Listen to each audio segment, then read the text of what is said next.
Irashaimase! J'espère que vous allez bien. Vous m'avez posé la question à plusieurs reprises, notamment sous les vidéos Famille d'accueil, IF Tokyo, mes histoires avec Rika, etc. etc. Est-ce que les Japonais sont des gens sales? Et je comprends votre désarroi face à toutes mes vidéos, tout ce que je raconte. Le Japon a cette réputation d'être un pays extrêmement propre, et c'est le cas. Et pourtant, on peut retrouver des témoignages sur internet ou n'importe où, ou des gens qui reviennent du Japon tout simplement en disant ouais, c'est pas si propre que ça. Mais quelle est cette sorcellerie? Du coup, on en parle.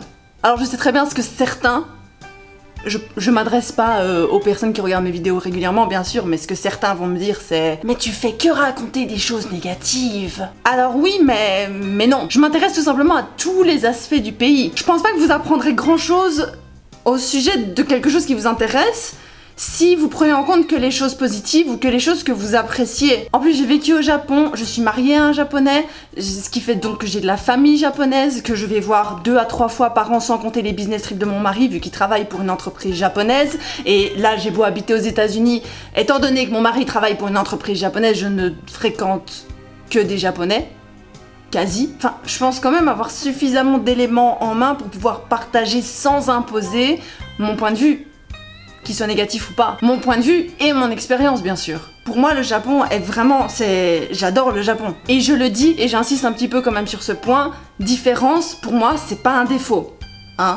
Différence, c'est juste un aspect culturel qui peut être intéressant de souligner à l'occasion d'une vidéo, par exemple. Maintenant, si pour toi, derrière ton écran, différence égale défaut, alors je suis vraiment désolée de te froisser le kiwi, parce que c'est comme ça que je fonctionne. Bref, revenons-en au sujet. J'en ai parlé pas mal avec Moki, mon mari pour ceux qui débarquent, et on en a tiré quelques conclusions que je m'apprête à vous exposer. Juste avant d'attaquer la trite de luxe, je voulais vous dire mes petites trites à la crème de pêche. De 1, j'ai attendu quand même vachement longtemps avant de sortir cette vidéo, même si vos questions datent de... il y a perpète, parce que je voulais d'abord pouvoir vous parler de plein d'autres points de vue qui seront rappelés dans cette vidéo. Est-ce que ça a du sens? Par exemple, je voulais vous parler du honne et du tatemae, parce que je vais en reparler ici, mais j'ai pas envie de tout vous réexpliquer, parce que sinon cette vidéo n'en finira jamais. Je vous en ai parlé notamment dans la vidéo sur l'hypocrisie et les Japonais. Et pareil pour mes dernières vidéos sur comment ça se passait le travail pour moi au Japon, etc. J'avais envie que vous ayez le topo sur comment se passaient les horaires et tout, parce que ça a quand même un lien avec le sujet qu'on aborde aujourd'hui. Vous comprenez qu'expliquer tout ça, encore une fois, dans une vidéo pour l'hygiène, c'est quand même bof. Bon allez, on y va parce que sinon on va jamais y arriver. Alors à la question, est-ce que les Japonais sont sales? Je vous réponds tout simplement non. Ils sont pas plus sales qu'ailleurs. Il est vrai que la première chose qu'on remarque quand on arrive au Japon, c'est qu'il y a plein de Japonais partout. Mais surtout, il fait incroyablement propre. Tu pourrais changer les couches de ton bébé ou de ton papy sur le sol tellement le sol lui de propreté. Mais pour rester un minimum réaliste, il y a des endroits où c'est très moyen.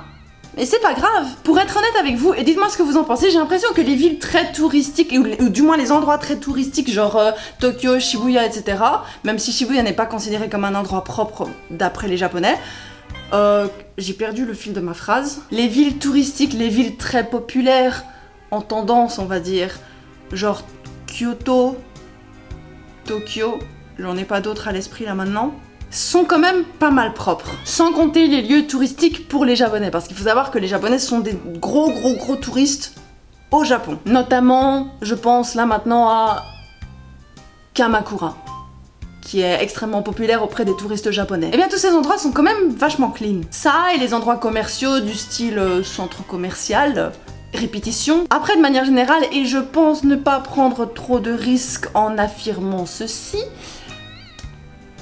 c'est quand même vachement plus propre que chez nous, hein. Et c'est quand même vachement plus propre que les États-Unis. Et je parle en connaissance de cause. Quand je suis retournée en Europe, ça allait, en tout cas la Belgique ça allait.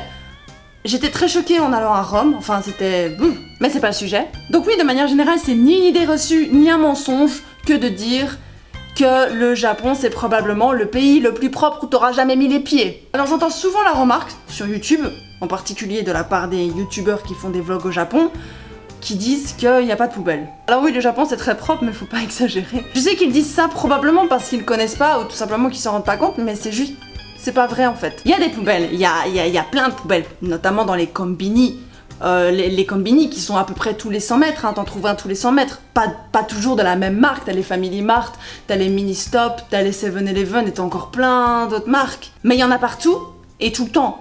À moins, bien sûr, d'être perdu au fin fond du 3e trou de pète d'une forêt dans le Kansai.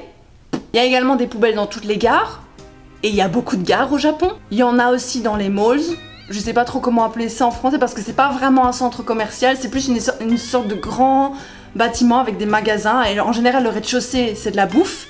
Et en général, t'as un endroit pour pouvoir t'asseoir et manger ce que t'as acheté. Mais c'est de la bouffe comme dans un carrefour, hein, attention. Et tu peux t'asseoir et à cet endroit-là, il y a des poubelles. Donc voilà. Et aussi après, bon, bah, dans les mots, je vous explique un peu ce que c'est. Au 2e étage, bah, tu vas avoir un autre magasin d'une autre marque. Par exemple, un magasin à 100 yens, par exemple. Puis le 2e étage, tu auras une salle d'arcade. Puis le 3e étage, tu auras des classes, des cours, vraiment. Enfin bref, là aussi, tu as des poubelles. Et il y en a quand même beaucoup. Mais bon, faut savoir qu'elles sont là, c'est vrai. Faut savoir qu'elles sont là. Simplement, les poubelles ne se trouvent pas sur la rue. Pourquoi? Parce que le climat, voilà, les insectes qui sont gros comme tes 4 fesses après un McDo, j'exagère, hein, paniquez pas. Puis il y a des typhons au Japon. Imaginez l'état des poubelles si elles se trouvent à l'extérieur. Il fait chaud, imaginez l'odeur. Ce sont d'ailleurs les raisons pour lesquelles les horaires pour sortir les poubelles au Japon sont relativement stricts. Et vous le savez si vous avez regardé mes autres vidéos, donc je vais pas réexpliquer toute l'histoire. Donc bref, je voulais tout simplement dire que des poubelles, il y en a, faut juste savoir où elles sont. Et tout simplement, bah, les gens... bah, ils vont jeter à ces poubelles-là, mais il y a aussi un autre élément très important. Il y a dans la mentalité japonaise 2 trucs particuliers. Le premier est que, oh mon Dieu, tu ne jettes pas tes déchets par terre, ça ne se fait pas. Waouh, incroyable! J'espère que vous n'êtes pas tombé dans le coma après cette révélation des plus choquantes, parce qu'il y a le 2e truc qui arrive. Ce n'est pas dans les mœurs au Japon de manger et de marcher en même temps. Ce qui a pour résultat que les gens mangent à l'endroit où ils achètent leur nourriture. Et qu'est-ce qu'il y a à l'endroit où ils achètent leur nourriture? Des poubelles. Waouh! Incroyable! Quand je demande à mon mari ou à mes amis pourquoi on peut pas marcher et manger en même temps, la réponse est plus ou moins toujours la même. C'est juste mal vu, c'est mal poli. Mais quelquefois, j'ai eu cette réflexion, mais vraiment très rarement, comme quoi le fait de manger et de, par exemple, si tu manges un cornet de glace, je vais vous expliquer comme ça, si tu manges un cornet de glace et que tu te promènes dans la rue, bon, on sait que par exemple Tokyo est surpeuplé, il y a beaucoup de monde, et du coup t'as plus de chances de bousculer quelqu'un, et si tu bouscules quelqu'un avec ton cornet de glace, bah tu risques de salir soit le costume de la personne, les vêtements de la personne, soit tes propres vêtements, soit de faire tomber ta glace par terre, et c'est pas propre. Les Japonais se soucient de ça. Et aussi un autre argument que j'ai eu une fois, c'était que ben, la nourriture japonaise, ben, souvent c'était avec des baguettes, par exemple les soba, les yakisoba, etc. Et que c'est dangereux de marcher avec des baguettes parce que si tu tombes ou quoi que ce soit, si tu trébuches, tu risques de te la prendre dans l'œil ou de te blesser avec. À savoir que les baguettes sont en bois. Et aussi, il y a une grande majorité de la nourriture au Japon qui se mange sur des brochettes, ce qui fait que tu te promènes avec ta brochette.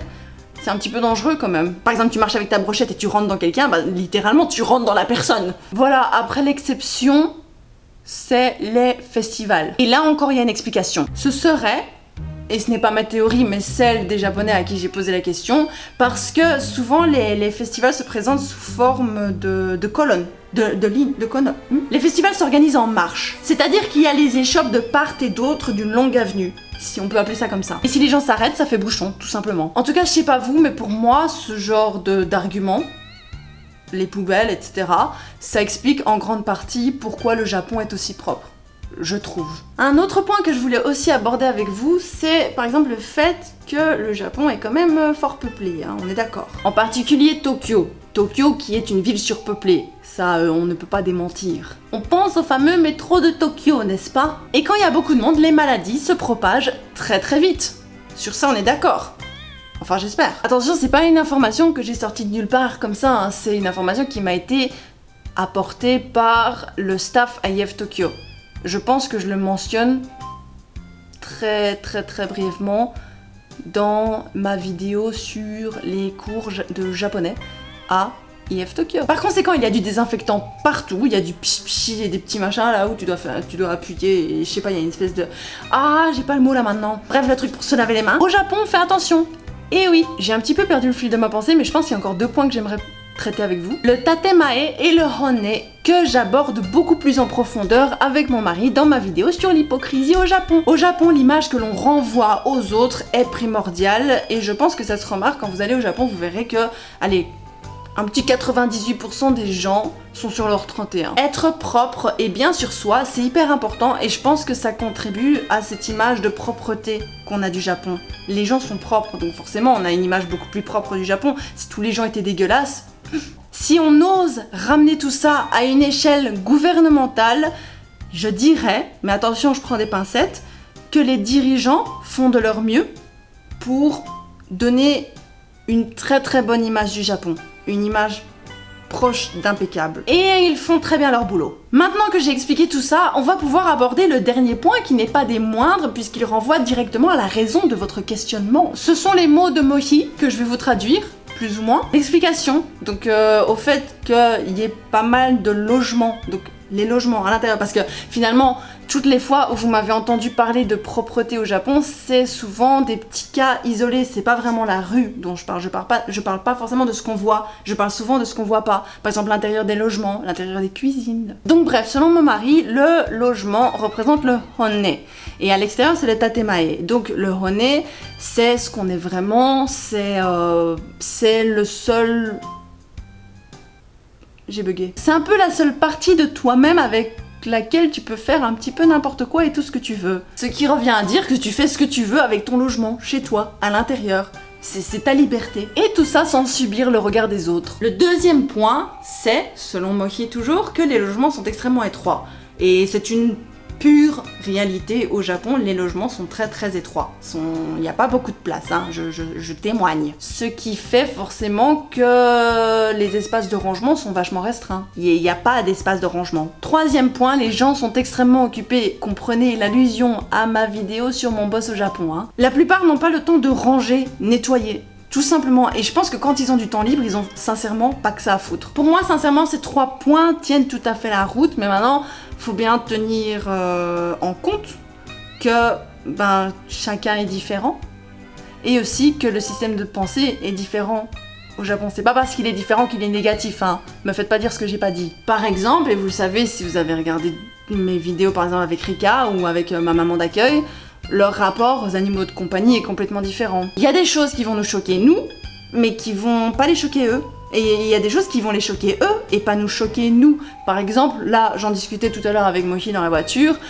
les Japonais, ça les choque quand même un petit peu qu'on mange du lapin, parce que pour eux, les lapins, c'est tout mignon. Pourquoi tu mangerais du lapin? Mais je vais pas m'étaler là-dessus, si vous voulez, on en parlera dans une autre vidéo. Cette vidéo est, je pense... terminé. J'espère qu'elle vous aura plu. Je pense pas qu'il y ait vraiment de conclusion ou de morale à avoir par rapport à cette vidéo ou à ce thème. Simplement, on va dire, il y a des gens sales partout. Il y a des gens sales au Japon aussi, hein. Mais le Japon reste quand même vachement propre. Sur ce, Otsukare-sama, je vous aime et je vous fais des gros bisous.